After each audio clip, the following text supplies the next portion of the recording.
Existe uma força de vida que anima os seres, distinta da matéria bruta?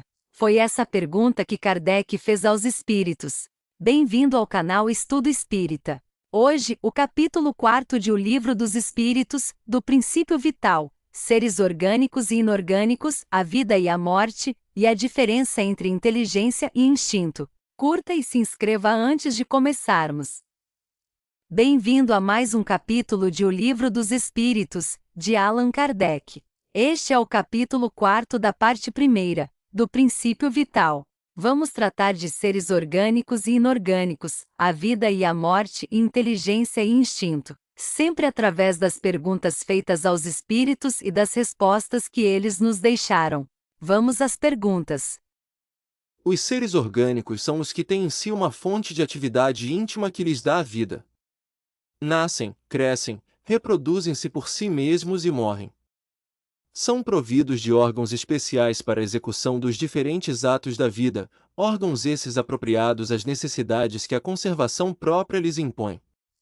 Nessa classe estão compreendidos os homens, os animais e as plantas.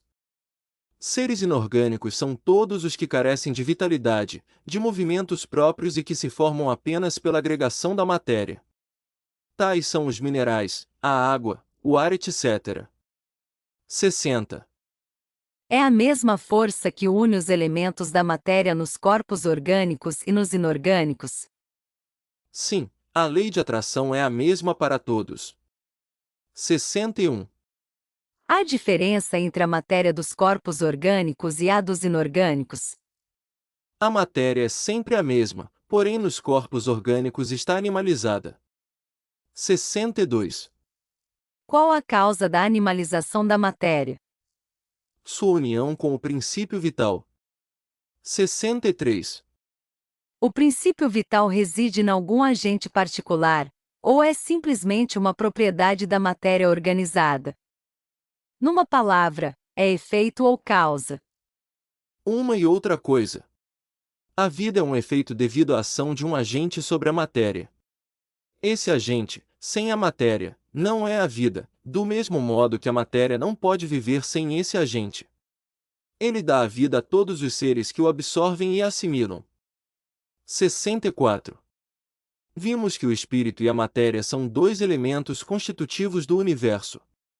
O princípio vital será um terceiro? É, sem dúvida, um dos elementos necessários à constituição do universo, mas que também tem sua origem na matéria universal modificada. É, para vós, um elemento, como o oxigênio e o hidrogênio, que, entretanto, não são elementos primitivos, pois que tudo isso deriva de um só princípio. Parece resultar daí que a vitalidade não tem seu princípio num agente primitivo distinto e sim numa propriedade especial da matéria universal, devido a certas modificações.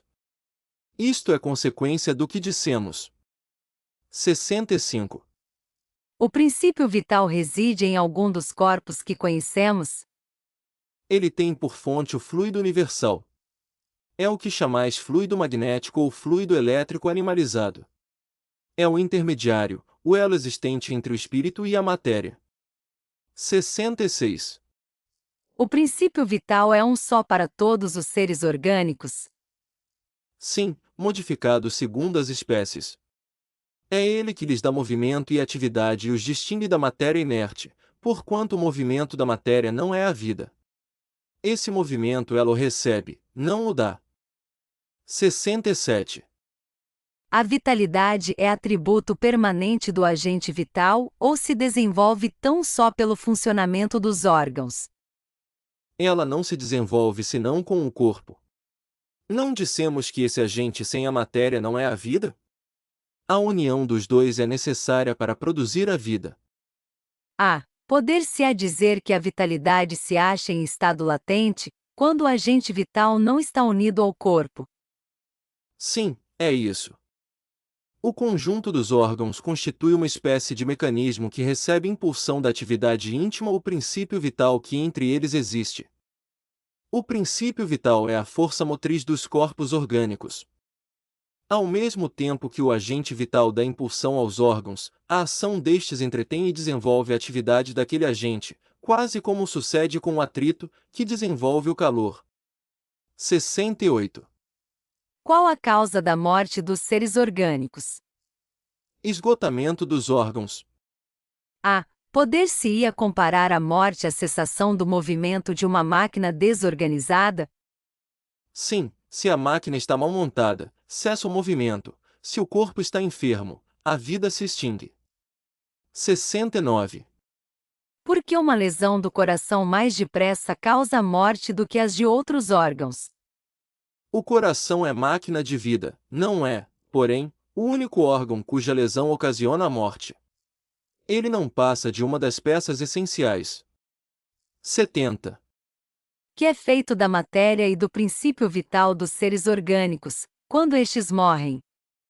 A matéria inerte se decompõe e vai formar novos organismos.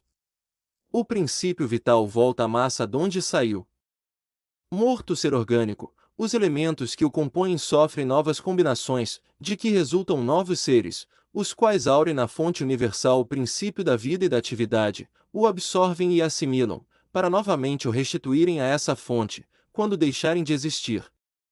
Os órgãos se impregnam, por assim dizer, desse fluido vital e esse fluido dá a todas as partes do organismo uma atividade que as põe em comunicação entre si, nos casos de certas lesões, e normaliza as funções momentaneamente perturbadas.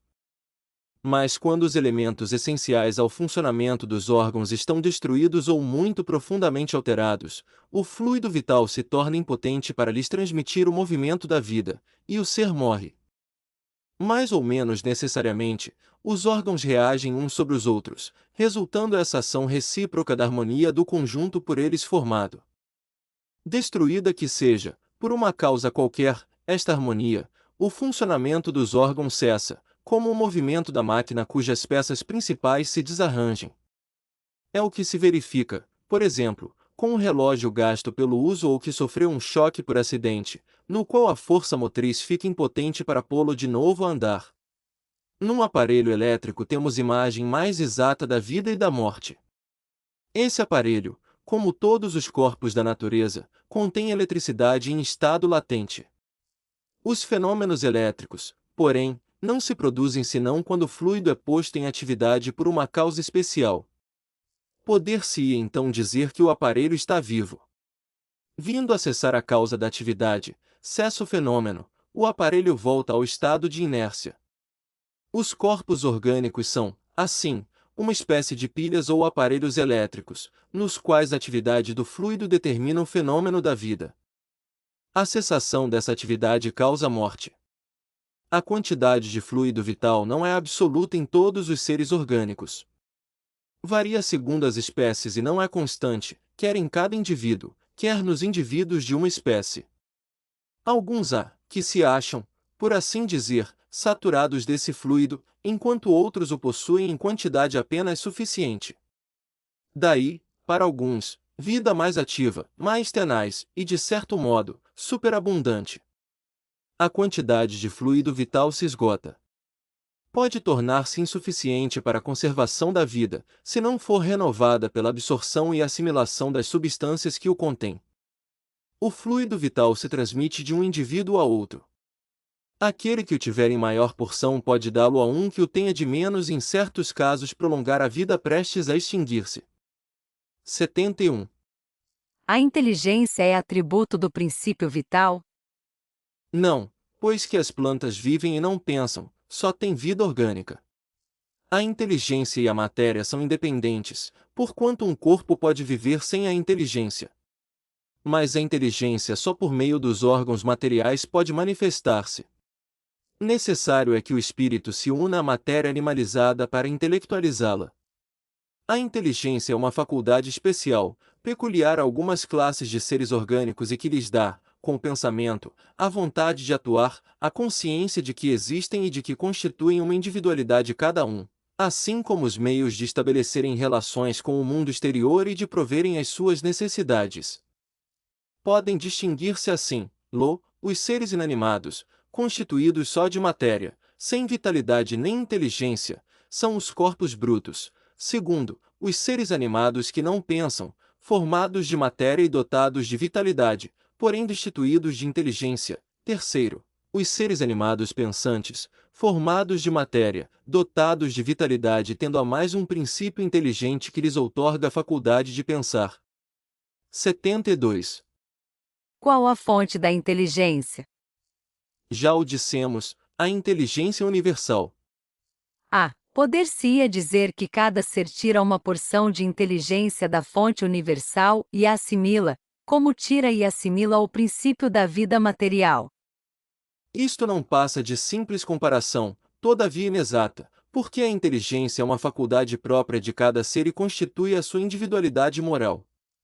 Demais, como sabeis, há coisas que ao homem não é dado penetrar e esta, por enquanto, é desse número. 73. O instinto independe da inteligência? Precisamente, não, por isso que o instinto é uma espécie de inteligência. É uma inteligência sem raciocínio. Por ele é que todos os seres provêm as suas necessidades. 74. Pode estabelecer-se uma linha de separação entre instinto e a inteligência, isto é, precisar onde um acaba e começa a outra? Não, porque muitas vezes se confundem, mas muito bem se podem distinguir os atos que decorrem do instinto dos que são da inteligência. 75. É acertado dizer-se que as faculdades instintivas diminuem à medida que crescem as intelectuais? Não, o instinto existe sempre, mas o homem o despreza. O instinto também pode conduzir ao bem. Ele quase sempre nos guia e algumas vezes com mais segurança do que a razão. Nunca se transvia. Porque nem sempre é guia infalível a razão. Seria infalível, se não fosse falseada pela má educação, pelo orgulho e pelo egoísmo. O instinto não raciocina, a razão permite escolha e dá ao homem o livre-arbítrio.